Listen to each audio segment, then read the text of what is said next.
La noche caía sobre Europa como un manto de terciopelo negro. En los palacios de mármol y oro, las velas ardían con una luz temblorosa, proyectando sombras largas que se movían como espectros silenciosos en los salones. El eco de las risas aristocráticas, mezclado con el tintineo de copas de cristal, parecía cubrirlo todo. Pero bajo aquella música dorada se escondía un latido oscuro, un susurro que ningún noble quería escuchar.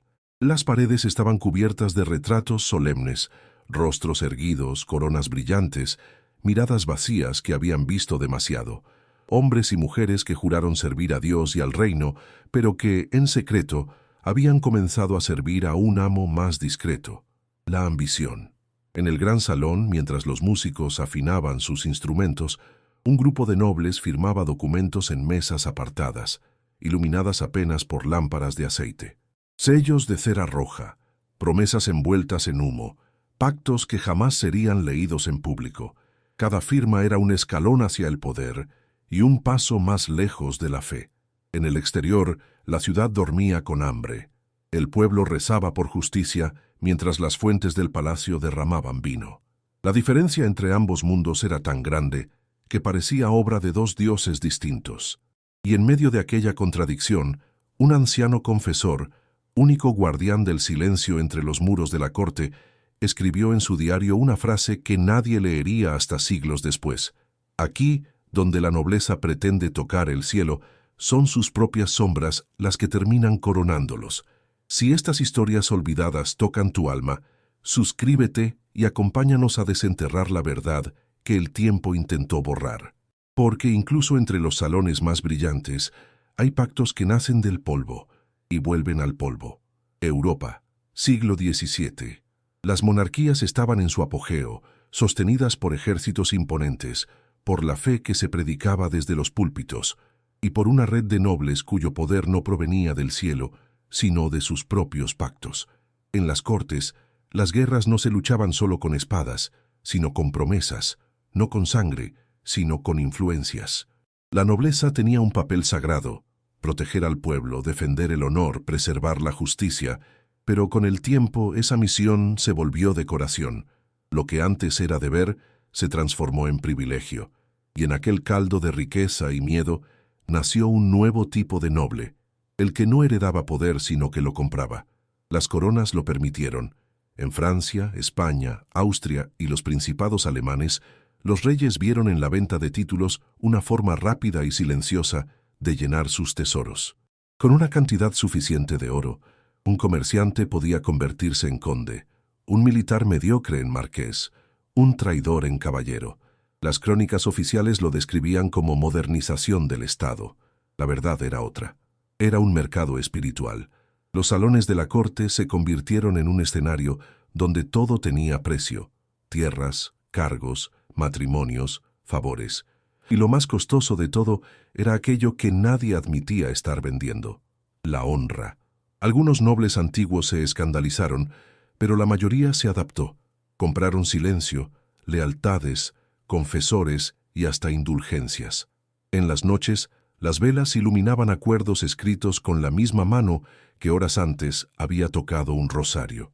Europa avanzaba hacia un nuevo siglo, uno lleno de promesas y ruinas.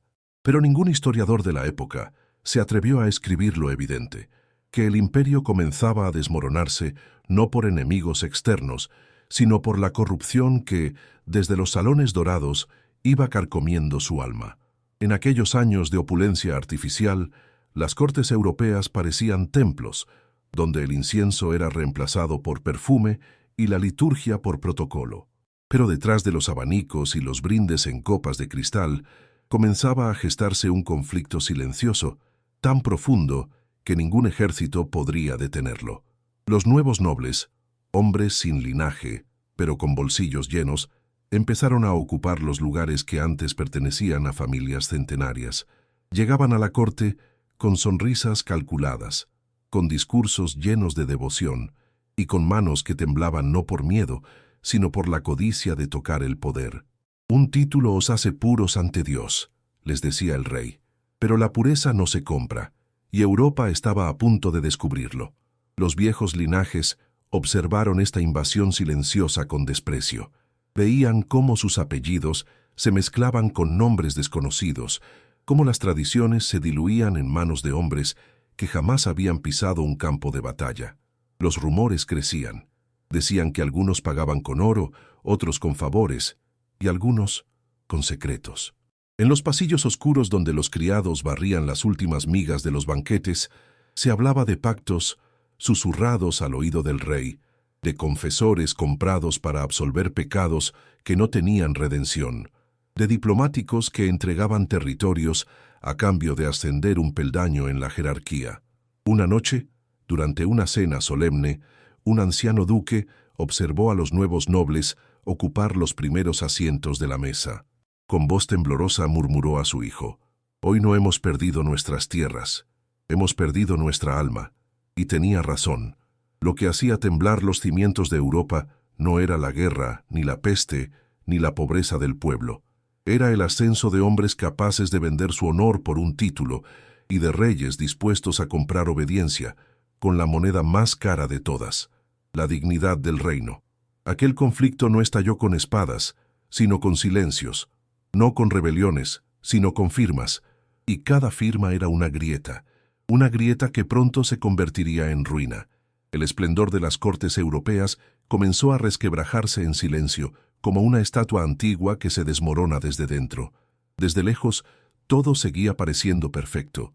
Los palacios brillaban, las damas reían, los caballeros brindaban, y los reyes continuaban proclamándose elegidos de Dios. Pero bajo aquella fachada, algo ya había muerto.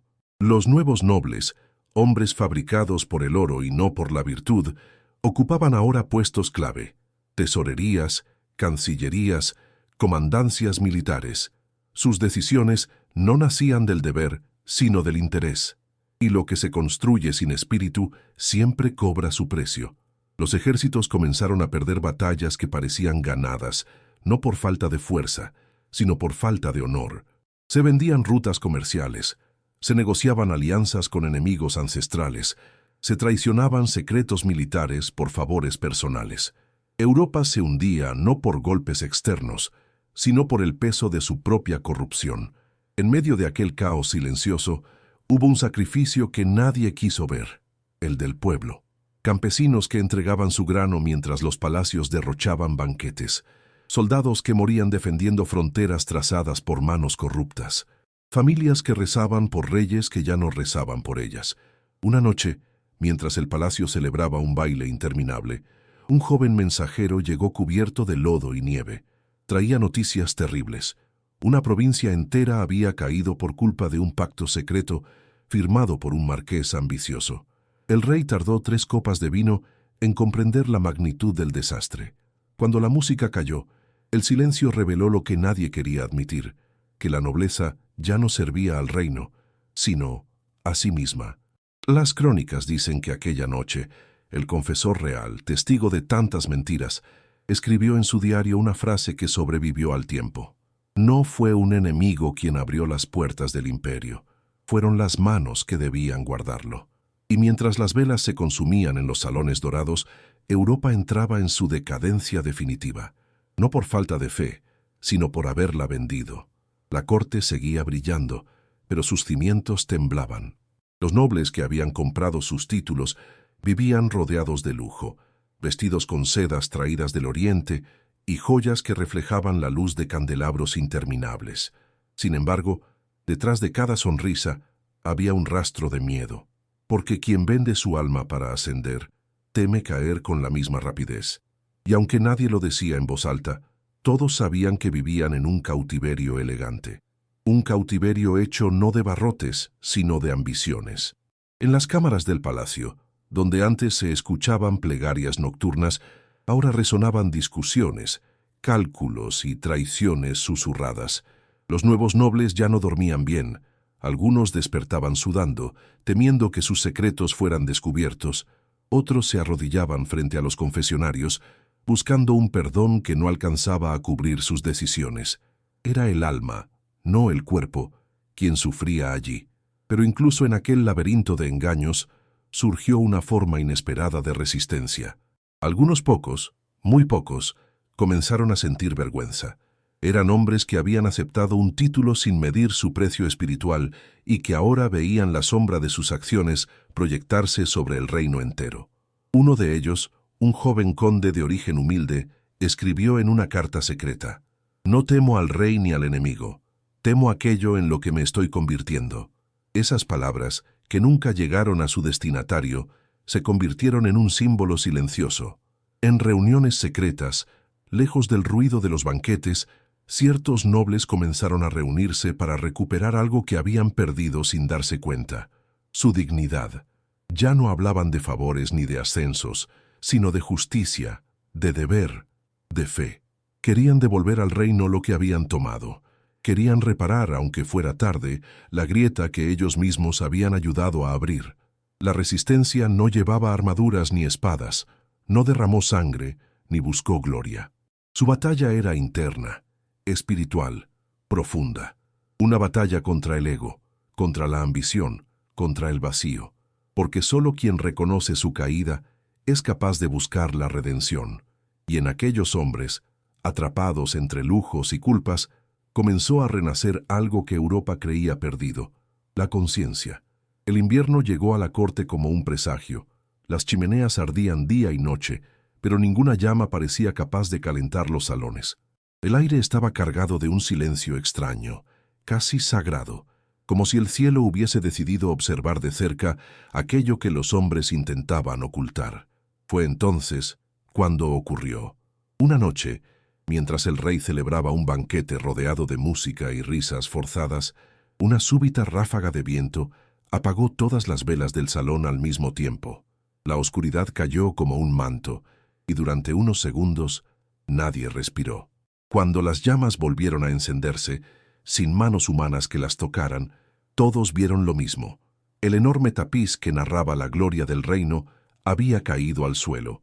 La cuerda que lo sostenía no estaba rota ni quemada, simplemente se había soltado.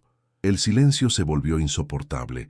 Había quienes lo interpretaron como una señal divina, otros como un presagio de caída, pero todos, incluso los más incrédulos, sintieron un estremecimiento en el alma. Los nobles comenzaron a retirarse del salón con el rostro pálido. Algunos caminaron hacia la capilla, buscando un perdón que no se atrevían a pedir en voz alta. Otros se encerraron en sus habitaciones, temiendo que aquel símbolo fuera el anuncio del fin. Solo el anciano confesor presente en la sala se arrodilló, no habló, no lloró.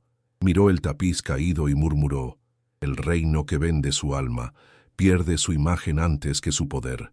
A partir de aquella noche, algo cambió. Los nobles ya no podían ignorar la grieta que ellos mismos habían alimentado.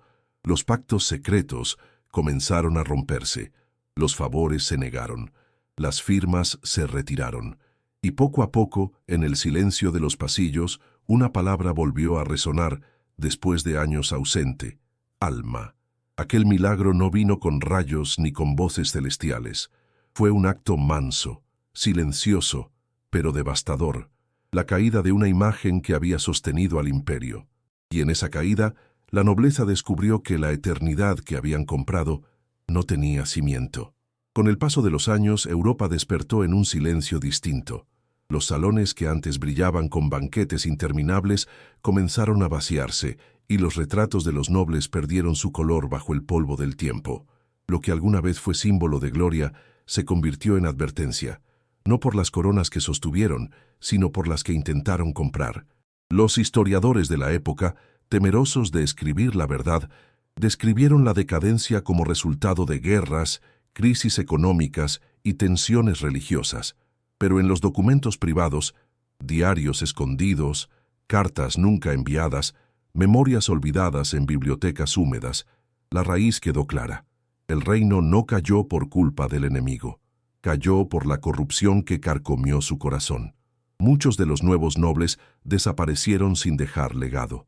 Sus nombres, comprados con oro, se borraron con la misma facilidad con la que fueron adquiridos. Las familias antiguas, aunque heridas, sobrevivieron más tiempo, pero incluso ellas reconocieron que el daño no provenía de la mezcla de linajes, sino de la mezcla de intenciones, porque el poder, cuando se obtiene sin virtud, destruye más rápido de lo que construye. En los pueblos, el relato tomó otra forma. Las abuelas contaban a sus nietos que existió un tiempo en que los nobles vendían su nombre por monedas y que el cielo, cansado de tanto silencio, dejó caer sus señales en forma de guerras y tempestades. No era historia oficial, era memoria espiritual, una memoria que recordaba que cuando el alma se vende, el precio siempre lo paga el pueblo. Con los siglos, Europa reconstruyó sus reinos, sus sistemas y sus ciudades. Pero bajo cada nuevo edificio quedaba la sombra del antiguo error, el recordatorio de que un imperio puede resistir ejércitos, plagas y calamidades, pero jamás sobrevive a la pérdida de su moral. Y así, el legado de aquellos nobles corruptos no fue una herencia, sino una advertencia, que ningún título, por espléndido que parezca, vale la eternidad que se sacrifica para obtenerlo.